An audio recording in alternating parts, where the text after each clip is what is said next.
Census data shows the number of Australians identifying as Christian continues to drop, while associations with other religions is slowly increasing, particularly in Hinduism, Islam and Sikhism. All this while about 40% of Australians say they have no religion, a number that jumped by almost 9% since the previous census. To continue the conversation about faith, we're joined by Anne Pattel-Gray, Professor of Indigenous Studies at the University of Divinity. Good morning and welcome to Weekend Breakfast. Oh, good morning. It's a pleasure to be here, but I'm no longer with the University of Divinity. I'm with the University of Queensland. Oh, thank you very much. My apologies for that. First, tell me about your reaction to the election of Pope Leo. Oh, look, I think, we have another white man heading up the Catholic Church. I mean, what's a surprise about that? But what's important is he makes a very strong statement in recognition of the poor. And I just wonder how much of that is going to emanate through the churches around the globe.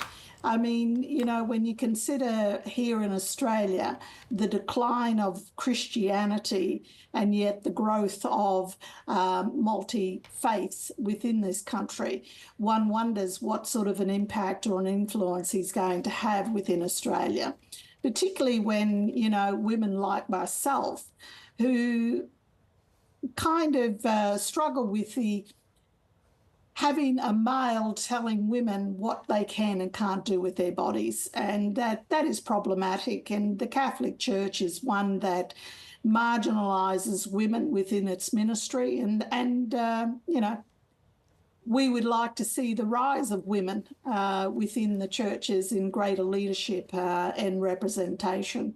And in terms of those questions really of equity and equality for women, also the questions around same-sex people being part of clergy, what do you think this new Pope's position will be? Do we have a sense of that yet? Unsure. There has been some, discussions around his position on same-sex, that he is not in favour. However, this is coming from different people within the Catholic Church.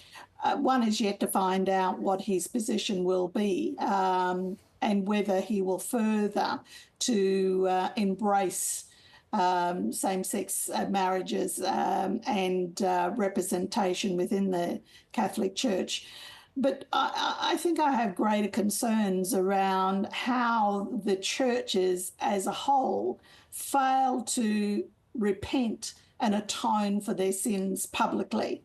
And this to me is really concerning, and this is why I would say a number of people are leaving the church, because one asks, what do they actually stand for? Because quite often there's great secrecy about its wrongdoings. There's also the cover-up of, what's happening in the church. How can we minister to the poor when the churches are so wealthy? There seems to be some oxymoron around, wealth and poverty.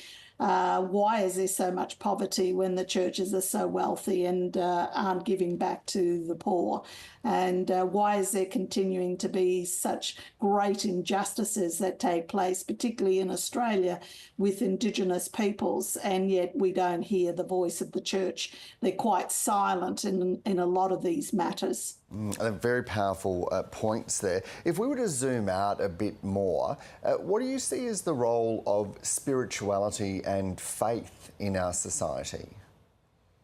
Look, I think people are moving towards embracing a spirituality because of the failure of the churches around their doctrines and the exclusionary processes that they have. So people are still wanting to hold to a faith and a belief in a supreme being, but also one that encompasses our relationship with creation. And this is very Indigenous in a lot of countries where Indigenous people and their expression of spirituality is all-encompassing of creation, the cosmos, and humanity. And that governs and determines our obligations and how we engage with one another and how we look after creation. And people are moving very much towards that perspective of embracing that spirituality. With the multicultural faiths, as I said, as immigration grows, a lot of people are moving towards embracing very much these different faiths that exist within our country. And again, I think it's a statement against Christianity more than it is a statement that we no longer believe. Anne Pattel-Gray, Professor at the University of Queensland, thank you so much for your company, your insights this morning. Much appreciated. You're welcome. Thank you.